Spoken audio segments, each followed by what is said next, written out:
I am starting income tax unit 4, profits and gains of business for business or profession. Profits and gains of business or profession. This is the unit 4 you have. You can score 16 marks short and 12 marks long. 16 marks you can score. This is an easy chapter. So watch all the videos of this chapter. You can score very good marks, less problems, and the chances are that you will get the easy paper for this type of questions, unit 4 questions. So let's start the problem. Page number D57, you have problem number 1. Main problem I am starting. Directly main problems are given in this chapter. No short problems are there. And theory class I have discussed. Those who didn't watch the video, unit 4 theory concepts class I have discussed, I think so watch that, so that these problems will be easy for you. The concept which we have to take, which are important for us to solve the problems, I have already discussed in one video, so we will get the clear idea. It's clear? So now let's move to the problem number 1. Sri Ganesh Sharma is the owner of the business.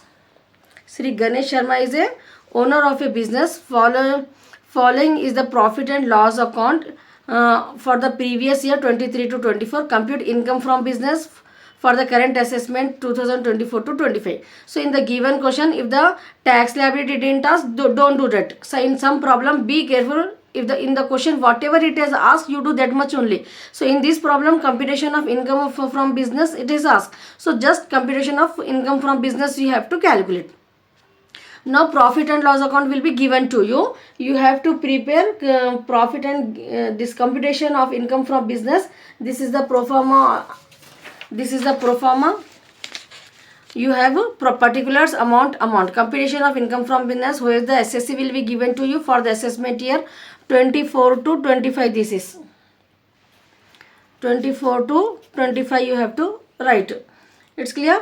Particulars amount net profit and loss. Profit अपने को जो भी question में दे देते उससे inadmissible expense, ऐसे expense, inadmissible expense किसको बोलते हैं?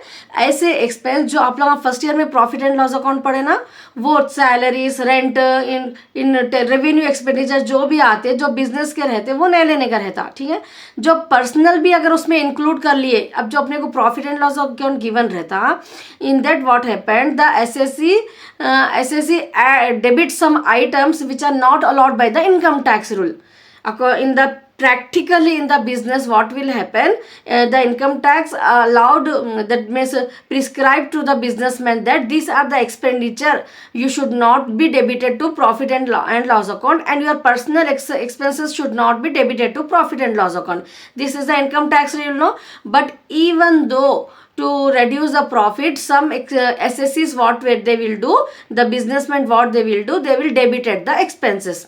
Now according to we are learning the income tax, no? So the CA, the chartered accountant, whoever be there in the practically, they are checking the business profit and loss. So they will make this income from business. Actually whatever the mistake he has done, what items should not be taken to debited and should not be credited to P&L account, we have to take out that. Got the concept, no? क्या करना रहता अपने को? Profit and loss account दे देते, उसमें नई लेने के आइटम आ रहे थे, पर्सनल आइटम, कैपिटल एक्सपेंडिचर, अगर मशीन वगैरह खरीद रहे, कुछ लॉन्ग टर्म इन्वेस्टमेंट कर रहे हैं आप, ऐसे कैपिटल एक्सपेंडिचर जो रहते, कैपिटल इनकम जो रहते, वो चीज़ों को नहीं लेने का है इनकम टैक्स के रूल के हिसाब से.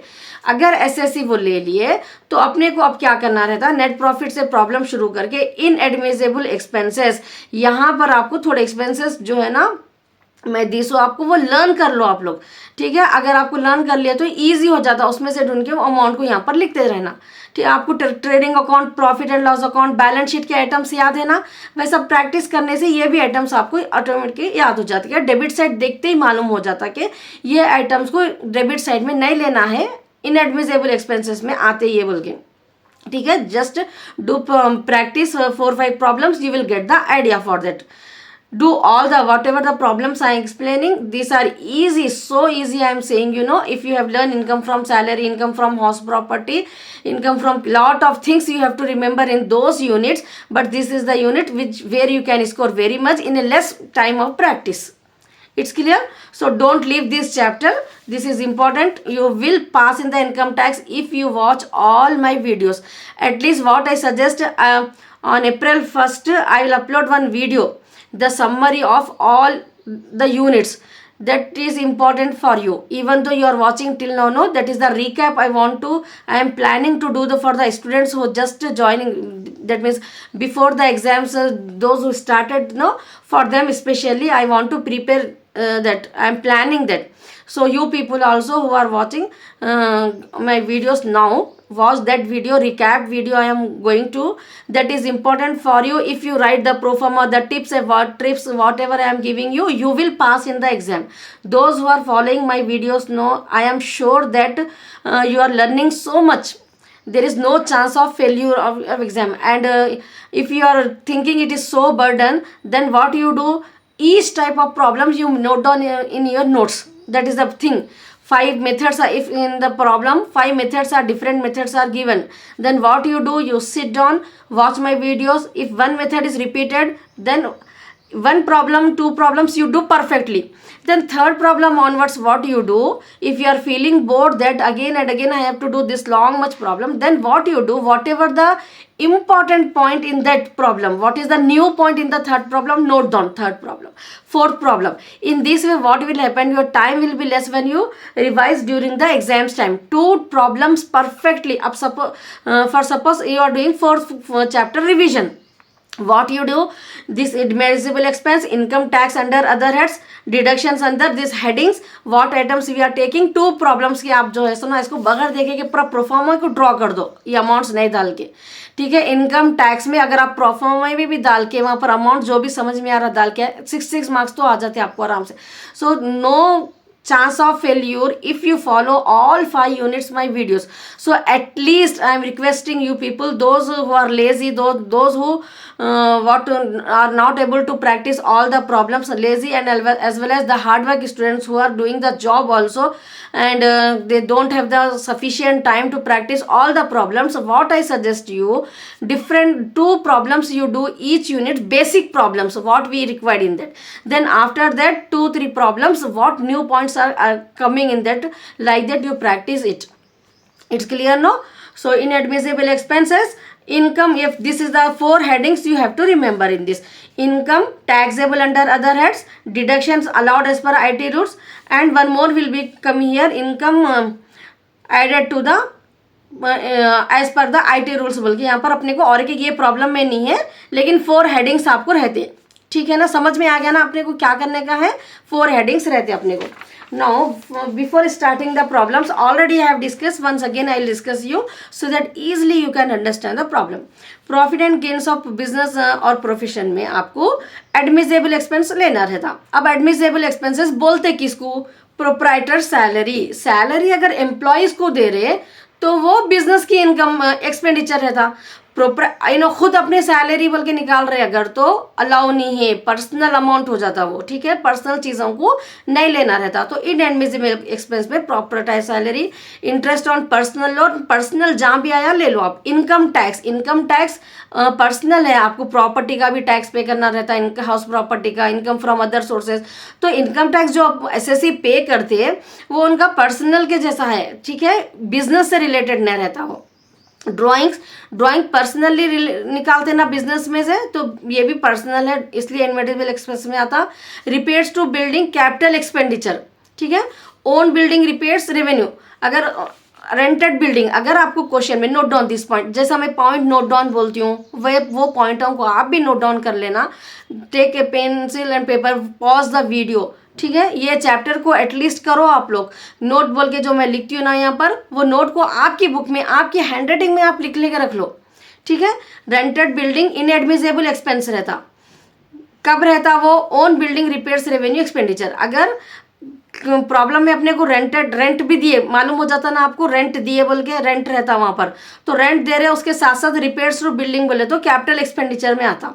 रेंटेड बिल्डिंग इनएडमिसिबल एक्सपेंसेस में आता. Own building repairs revenue expenditure रहता ओन बिल्डिंग का अगर है तो. Provision, provision for doubtful debt, provision, ये वर्ड देखते कि आपको जो है ना इनएडमिसिबल एक्सपेंस में लेना रहता। So you watch my video, जो मैं बोलती हूँ ना आपको, अगर एग्जाम में कुछ भी समझ में नहीं आ रहा तो आंखा बंद करो, मेरे वीडियोस को पूरा रिकैप करके लिख दे के आ जाओ, इनकम टैक्स में पास हो जाते आप। Because I am explaining each and every point what you required, what the examiner will ask. इससे ज़्यादा तो हटके नहीं पूछते ना आपको। ये प्रोविजन थोड़े ऐसा हम आते हैं आपको, provision for doubtful debts inadmissible expense में लेना है, 4 मार्क्स में आपको कुछ आ जाता उसके बारे में, ठीक है। Income chargeable under the other rates, interest on bank deposit, bank deposit income from other sources में आता है ये। तो यहाँ पर एसएससी अगर इसमें ले लिए तो अपने को वो income chargeable under other head में लेना रहता। Deduction allowed as per IT, depreciation allowed है कैपिटल एक्सपेंडिचर पे 10%, and loss due to negligence अगर हो रहा तो वो भी डिडक्शन में लेने का रहता। Now you got the idea. So let's move to the question, page number D57, problem number 1 you have Sri Ganesh, already I have did no, so this is the SSC, we have 24 to 25 का अपने को करने का है। यहाँ पर salary to staff, salary to staff, staff को salary अगर दे रहे तो बिजनेस की है, कोई भी बिजनेस में सैलरी बिना स्टाफ के आप तो बिजनेस रन नहीं कर सकते, तो सैलरी को, स्टाफ को सैलरी देना ही पड़ेगा ना आपको, ठीक है। वो ठीक है, बोनस देना पड़ता, एम्प्लॉय का राइट है वो बोनस देने का, इसलिए ये भी बिजनेस का रहता। Proprietor salary, proprietor salary personal है, लेना है, ठीक है। पेज नंबर अगर आप टेक्स्ट बुक है तो ऐसा टिक डालते जाओ वहाँ पर, टेक्स्ट बुक में अगर आप देख रहे question, while I am reading note down that. Rent on the building, rent on the building 24,000 it has given. Now will see in rent is a revenue expenditure. Interest on loan personal business it has given clearly, तो अपने को क्या करना है, सिर्फ personal को लेने का है अपने को, ठीक है। जो बिजनेस के लिए अगर कुछ लोन ले रहे हो ना तो बिजनेस से रिलेटेड रहता वो, पर नहीं लेना अपन उसको। प्रिंटिंग एंड स्टेशनरी, थोड़े आइटम्स आपको इसमें आ जाते हैं, बिना मैं पढ़ाई के भी आपको हिंट दे रही हूँ आपको, जो आप प्रॉफिट एंड लॉस अकाउंट में जो लेते थे ना, यहाँ पर नहीं लेने का है वो आइटम आपको, ठीक है। यहाँ पर नए आइटम, नए कुछ आइटम आ रहे तो नए न्यू आइटम्स कुछ आ रहे तो लेने का है। इनकम टैक्स अपने को आता ही नहीं था वहाँ पर, प्रॉफिट में तो इतने प्रॉब्लम्स पढ़ाई, कभी इंटर में आया ना डिग्री में आया, अब अपने को इनकम टैक्स में इनकम टैक्स बोल के आ रहा, तो ये पर्सनल है ये, तो ये लेना है अपने को। Cost of the telephone charges revenue है, टेलीफोन बिल रेवेन्यू है। ड्रॉइंग्स पर्सनल है। Repairs to building, current capital repairs, capital expenses in this own building अगर है तो नॉट अलाउड रहता, ठीक है। रेंटेड बिल्डिंग है तो अलाउड है ये। Now credit side, gross profit, interest on bank deposit लेना अपने को। Sale of newspaper, waste paper, newspaper, जो भी हर एक पेपर रहते रेवेन्यू रहता, बिजनेस में आते जाते वो लोग सेल करते रहते उसको, तो वो बिजनेस से रिलेटेड रहता, वेस्ट पेपर हमको सेल कर लेने का। इंटरेस्ट ऑन बैंक डिपॉजिट लेना है अपने को, इनकम फ्रॉम अदर सोर्सेस में आता सो है ये। Now capital expenditure, capital expenditure 32,000 लेने का है, अगर रेंटेड बिल्डिंग में कैपिटल एक्सपेंडिचर दिए तो लेना है। प्रोविजन, जो भी प्रोविजन आ रहे हैं यहाँ पर, actually see here provision for doubtful debts लेना है। वारंटी, अपन बिजनेस में वारंटी के लिए प्रोविजन अगर दे रहे हैं तो वो प्रोविजन नहीं लेना है, ठीक है। रिमेंबर दिस पॉइंट, प्रोविजन के लिए एक पॉइंट नोट कर लो आप लोग। Provision I told just now, provision every you have to take, but see here new point come arises here. Provision for warranty, warranty किस कौन देते हैं, बिजनेसमैन देते हैं ना, कुछ आप सेलिंग कर रहे हैं बिजनेस में तो आप कस्टमर्स को वारंटी देते, तो वो आपके बिजनेस का एक पार्ट है वो, तो इसलिए वो नहीं लेना है अपने को। डिप्रिसिएशन नहीं अलाउ रहता, डिप्रिसिएशन का कंडीशन रहता, अगर एडजस्टमेंट में दे रहे तो अपने को लेने का है या नहीं तो इग्नोर करने का है, तो यहाँ पर डिप्रिसिएशन एडजस्टमेंट में कुछ भी नहीं है, दैट्स वाई अपने को इग्नोर करना है। नेट प्रॉफिट से प्रॉब्लम स्टार्ट करना रहता आपको, we have to start the problem with this net profit. It's clear. Debit side credit side के आइटम आ गए ना आपको। नाउ एडजस्टमेंट में देखो, during the previous year due to negligence of employ goods worth ₹6,000 were damage fully and there are no insurance for it, तो यहाँ पर गुड्स डिस्ट्रॉयड बाय डैमेज जो है so loss, deduction allowed as per, आपको business में कुछ हो रहा तो डिडक्शन है इनकम टैक्स रूल की तरफ से, तो only one adjustment we have. Now let's do see the problem. पूरे आइटम समझ में आ गए ना अपने को। अब क्या करना है आपको, unit 4 profit and gain of business profession, computation of income from business of Shri Ganesh Sharma for the assessment year 2024 to 25, ये हेडिंग है। पर्टिकुलर अमाउंट नेट प्रॉफिट से प्रॉब्लम शुरू करना है अपने को। नेट प्रॉफिट कितना है क्वेश्चन में, 5,50,990, I have taken it. Now inadmissible expense, जो अभी मैं आपको बोली ना यहाँ पर proprietor salary 18,000, see here proprietor salary I have taken, income interest personal loan 5,000, 5,7 दो है आपको, खाली पर्सनल लेना है अपने को 5,000, income tax 4,100, drawing 16,000, repairs to building, capital expenditure, capital repair, capital आपको यहाँ पर जो चीज़ें दिए ना आपको, करंट रिपेयर, कैपिटल रिपेयर, ये नहीं ले रहे अपन क्योंकि ये रेंटेड बिल्डिंग है, क्योंकि अपने को rent of the building question में दे दिए तो आइडिया हो जा रहा अपने को, ठीक है। यहाँ पर आया तो देखना, अगर रेंट नहीं है तो समझना कि इनकी ओल्ड ओन बिल्डिंग का ओनर दे रहे वो। कैपिटल एक्सपेंडिचर लेने का रहता अपने को 32,000, तो रेंटेड बिल्डिंग के जो रेवेन्यू करंट है वो अलाउ है, 32,000 ले लिए अपन यहाँ पर। Provision for doubtful debts 2,860, it's clear no. अब ये पूरे आइटम्स को ऐड कर लेना है, so we are getting it how much, 77,960 आ रहा अपने को, ये पूरा ऐड कर लिए तो इसमें से नेट प्रॉफिट को और इनएडमिसिबल एक्सपेंसेस को दोनों को ऐड करे बाद 6,28,950 आ रहा अपने को आंसर, ठीक है। यहाँ तक समझ में आ गया ना आप लोगों को। नेक्स्ट हेडिंग आती है आपकी income taxable under other rates. इसके लिए क्या करना रहता है आपको, क्रेडिट साइड देखना, डेबिट साइड के पूरे आपको इनएडमिसिबल में आगे। अब क्रेडिट साइड के कहाँ पर आते हैं, ये आपको आते हैं इनकम फ्रॉम अदर रेट्स, यहाँ पर कुछ मशीनरी सेल करे उन्होंने, कुछ अदर इनकम आ रही, ग्रॉस प्रॉफिट और दूसरे रेवेन्यू इनकम को छोड़ के नए चीज़ें कुछ है, तो इंटरेस्ट ऑन बैंक डिपॉजिट ये पर्सनल है इनके, और इनकम फ्रॉम अदर सोर्सेस अगर कुछ आ रहा तो वो चीज़ें, तो अपने को यहाँ प्रॉब्लम में एक ही है 15,100, सो directly I have taken it. इसका तो क्या करना है आपको, ये माइनस करने का है, ये income taxable under the rates minus करना है, देन यू विल गेट 6,13,850। उसके बाद डिडक्शन अलाउज एट पर आईटी रूल्स। आईटी रूल्स के डिडक्शन क्या है बोले तो, जो कैपिटल एक्सपेंडिचर लेते हैं अपन 32,000, उसका 10% फिर डिडक्शन में अलाउ है, ठीक है। कैपिटल एक्सपेंडिचर जो भी इनएडमिसिबल एक्सपेंस में लेते हैं उसका डिडक्शन आपको अलाउ है, डिप्रिसिएशन अलाउ है आपको इनकम टैक्स रूल की तरफ से। तो ये 30,000 को अंडरलाइन कर रही हूँ मैं, इसको फिर यहाँ पर 10% लेना रहता क्योंकि कैपिटल एक्सपेंडिचर है बोल के, समझ में आ गया ना। लॉस ड्यू टू ये एडजस्टमेंट में दे दिया अपने को, सो वी आर गेटिंग 9,200, ये माइनस कर देने के बाद आपको income from business 6,04,650। Now let's check the answer, 6,04,650 we got the correct answer. If you are not understanding any explanation, you go through with the hints. आपको यहाँ पर जो भी दिए ना उसमें आपको मैं अगर कुछ पॉइंट मिस करी, ये चीज़ क्यों ले रहे, ये चीज़ क्यों नहीं ले रहे अपन, ये हिंट्स पढ़े तो आपको सेम समझ, whatever I have explain everything is in the written form here, and directly don't do the problem, whatever the points are there in the working notes you have to do this, you will get the full marks for that. Directly अगर आप exam में इतना करके आए तो आपको पूरे marks मिलने के चांसेस नहीं है, ठीक है। इनकम टैक्स के पेपर में वही है मेन के प्रॉब्लम के साथ साथ जो है ना आपको ऐसा वर्किंग नोट्स भी करना रहता है। आराम से पेपर को अटेम्प्ट करो, जल्दबाजी न करो। अगर आपको प्रॉब्लम आता तो मैक्सिमम टाइम रहता आपको जल्दी, ठीक है, आप आराम से वर्किंग नोट्स के साथ प्रॉब्लम को कर सकते। अदरवाइज अगर आपको समझ में बहुत ईजी प्रॉब्लम दिख रहा, जल्दी जल्दी 5 प्रॉब्लम्स कर लेने के बाद एक एक पेज उसको लीव करो वहाँ पर। I am giving the suggestion to you, exam में कैसा करना है आपको, 4th प्रॉब्लम कर लेने के बाद एक पेज लीव कर दो, ठीक है, 5th प्रॉब्लम कर लो, जन सुकून से बैठ के, या लास्ट 15 मिनट्स आप क्या करो, जल्दी जल्दी आप खाली अटेम्प्ट करें जैसा तो भी, एग्जामिनर को वर्किंग नोट्स करे जैसा तो भी, फास्ट 15 मिनट्स में जो है ना ये जो भी पॉइंट आप लिखे उसको खाली सेंटेंस में लिखना, you will score the full marks for that.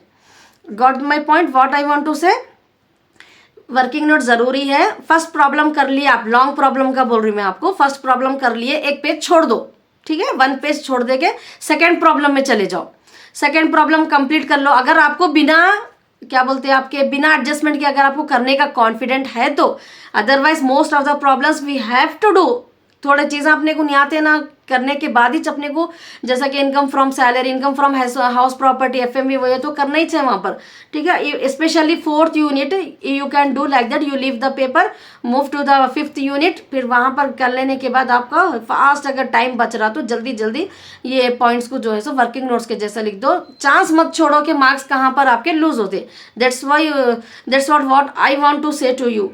It's clear students. Now let's move to the second problem.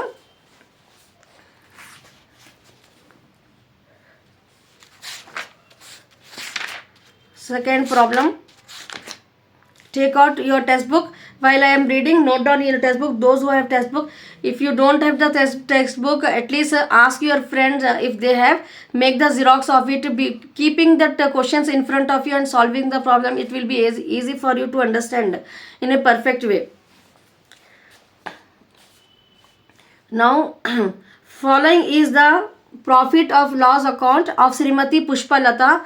Compute income from business and calculate the tax liability under the old tax regime. यहाँ पर आपको income from business भी मालूम करना है, tax liability. अगर tax नहीं मालूम करे आपके मार्क्स यहाँ पर कम हो जाते. ठीक है, केयरफुली क्वेश्चन को देखो आप लोग. 4th 5th यूनिट स्पेशली आपको फर्स्ट यूनिट काम आता टैक्स लायबिलिटी के लिए. Profit and loss account given same way आपको प्रॉफिट एंड लॉस अकाउंट और एडजस्टमेंट्स रहते. ये इनएडमिसिबल एक्सपेंस निकालना रहता है, ये इनकम फ्रॉम अदर सोर्सेस निकालना रहता है, ये डिडक्शंस में अपने को क्या है देखेंगे. ठीक है, सैलरी आउटस्टैंडिंग सैलरी खाली दिए तो बिजनेस का रहता वो. ठीक है, टेलीफोन एक्सपेंसेस बिजनेस के है. Rent to legal expenses outstanding legal expenses. यहाँ पर ये प्रॉब्लम में अपने को रेंट लेना है. Why I will tell you. To legal expenses protecting the business, protecting the personal suit. तो पर्सनल शूट का अपने को लेने का है. ठीक है, पर्सनल आ गया वर्ड तो लेना है. Motor car expenses, motor car expenses actually adjustment में दिए कि 50% पर्सनल यूज के लिए है, 50% ही बिजनेस के लिए है, 50% पर्सनल. तो मोटर कार एक्सपेंस आपको लेना है, 50% लेना है खाली. ठीक है, इनकम टैक्स आता है आपको पर्सनल में. थोड़े आइटम्स रिपीट होते जाते, याद हो जाता आपको. बर्थडे पार्टी किसकी करते, बच्चों की करते, अपने पर्सनल रहता वो. ठीक है, पर्सनल लेना है अपने को. एनुअल डे एक्सपेंशन शॉप के लिए अगर कर रहे हैं annual day expenses then business का है वो नहीं लेना है. गुड्स एंड जीएसटी बिजनेस का रहता, गुड्स एंड सर्विस पे टैक्स पे करना. ठीक है, इनकम टैक्स पर्सनल अमाउंट का रहता. गुड्स एंड जीएसटी किसका रहता, ये अपने बिजनेस का रहता. तो बिजनेस के चीजों को अपने को नहीं लेना है. बैड डेब्ट्स नहीं लेना है. प्रोविजन फॉर डाउटफुल डेब्ट्स लेना है कि पैसे आते या नहीं आते, जो प्रोविजन में रख रहे हैं आप उसको नहीं. बैड डेब्ट्स बोले तो 100% श्योर है, नहीं आने के चांसेस है, वो डेबिट कर सकते हैं अपन. प्रोविजन बोले तो डाउट रहता है कि ये पैसे आते कि नहीं आते. तो आते कि नहीं आते कि ये जो डाउट का अमाउंट है वो इनकम टैक्स बोले कि आपको अलाउ नहीं है डेबिट साइड में P&L में डेबिट करने का. तो ये अपने को लेने का है यहाँ पर. एंड डिप्रिसिएशन लेना है. पहले के ऊपर के प्रॉब्लम में अपन डिप्रिसिएशन नहीं लिए, अब यहाँ पर क्यों लेना है, बिकॉज डिप्रिसिएशन अलाउज एट पर IT रूल्स 58,000. अगर एडजस्टमेंट में दिए साथ में तो लेना है. Note down this point, keep a book ready. First problem में एक पॉइंट नोट कराई मैं आपको, कैपिटल रेंटेड बिल्डिंग का. अगर रेंटेड बिल्डिंग क्वेश्चन में रेंट ऑन बिल्डिंग दिए तो रेंटेड बिल्डिंग है वो. ठीक है, वो अपने को यहाँ पर जो है सो कैपिटल एक्सपेंडिचर लिया और कैपिटल एक्सपेंडिचर का 10%, वहां पर एक नया पॉइंट था आपको. ठीक है, वो एक पॉइंट नोट कर लो. प्रोविजन फॉर वारंटी बिजनेस का रहता, वो एक पॉइंट. अब यहाँ पर डिप्रिसिएशन लेना है अपने को अगर एडजस्टमेंट में दिए तो. Got it note. और डिप्रिसिएशन 16,000 ले लेना है अपने को. ये अपने को आइटम्स पूरे कई में आते. नेट प्रॉफिट से प्रॉब्लम स्टार्ट करना है. Then gross profit, rent sublet. अब रेंट यहाँ पर कई को लेना है बोली ना मैं आपको. क्रेडिट साइड में क्या खाली रेंट यहाँ रहा तो नहीं लेते, वो रेवेन्यू एक्सपेंडिचर है, बिजनेस में रेंट पे कर रहे बिल्डिंग का. तो यहाँ पर रेंट सबलेट वो तो इन्हों रेंट दे रहे, उसके साथ साथ सबलेट कुछ पोर्शन उन्होंने दूसरों को दे के किराया ले रहे उसका 2,000 रुपीज़. तो इनकम टैक्स आप जो भी एक्स्ट्रा अमाउंट जो दे रहे दूसरों से ले रहे वो जो है सो अपने को यहाँ पर इनएडमिसिबल एक्सपेंसेस में लियोबल के बोलते हैं. ठीक है, purchase of sold machinery sold करे तो ये क्या है, कैपिटल उसमें आता है, कैपिटल गेन में आता ना, ये profit on sale of machinery इसमें ले लिए SSC. तो यहाँ से अपने को हटा देना रहता है. Profit on sale of empty bags and bad debts recovered allowed earlier. अगर अलाउड अर्लियर रहा तो अपने को नहीं लेना रहता. यहाँ पर भी बैड डेब्ट्स का एक पॉइंट नोट कर लो. अलाउड अर्लियर बोले तो इग्नोर करना है आपको. डिसअलाउड अर्लियर बोले तो लेने का है. यहाँ पर अलाउड डिसअलाउड को नोट करके रख लो आप लोग. ये पॉइंट बैड डेब्ट्स आता आपको थोड़े प्रॉब्लम्स में. समझ में आ गया ना क्वेश्चन. तो नाउ रेंट देखिए, इनएडमिसिबल एक्सपेंस रेंट 18,000 उन्होंने पे कर रहे. ठीक है, उसमें से 2,000 उनको आ रहे ना. तो एक्चुअली उन्होंने कितना पे कर रहे हैं, 16,000 पे कर रहे हैं. SSC इनकी पॉकेट मनी से 16,000 पे कर रहे हैं क्योंकि 2,000 ऑलरेडी दूसरों के पास से उन्होंने ले रहे.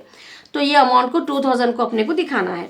सबलेंट rent receive is inadmissible expense. Legal expenses personal के लेना रहता अपने को, मोटर कार 50% लेना, income tax, birthday party expense, provision for doubtful debts, depreciation if depreciation is given in adjustment.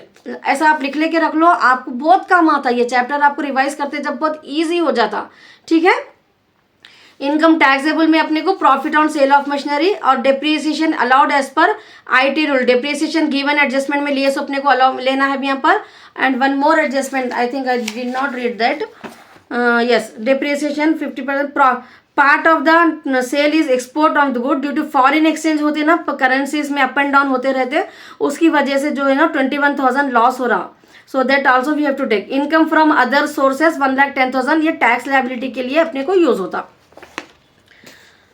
Profit on sale of empty bag business expense है। Bad debts allowed earlier दिए तो ignore करना रहता अपने को, disallowed करे तो लेना रहता। Now move to the problem.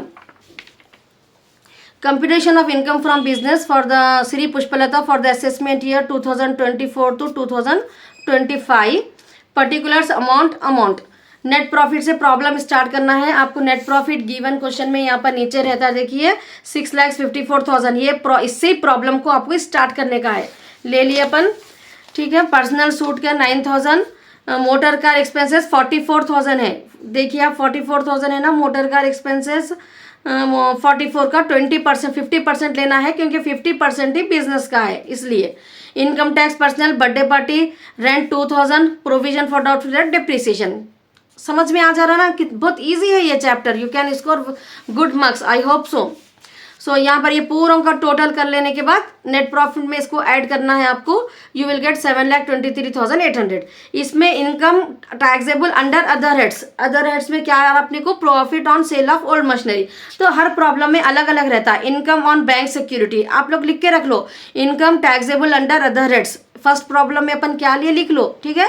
Second problem में प्रॉफिट ऑन, तो आपको एग्जाम के टाइम रिवाइज करने इजी रहता कि ये चीज़ें अपने को प्रॉब्लम्स में लेने का है बोल के। Next, expenses and losses allowed as per IT rule और deduction allowed as per IT rule. यहाँ पर कैसा भी लिख सकते हैं आप, डिडक्शन और expenses allowed as per IT rule. IT rule के हिसाब से ये अलाउ है। डिप्रिसिएशन अगर एडजस्टमेंट दे रहे 58,000 लेना है, यहाँ भी लेना है और यहाँ भी लेना है अगर एडजस्टमेंट में दिए तो। अगर एडजस्टमेंट में दे दिए तो यहाँ भी नहीं लेने का है डिप्रिसिएशन को, सिंपल है ना।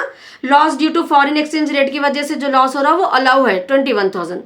तो यहाँ पर अपने को प्रॉफिट माइनस ये profit on sale of machinery minus कर देने के बाद 6,55,800 आंसर आया।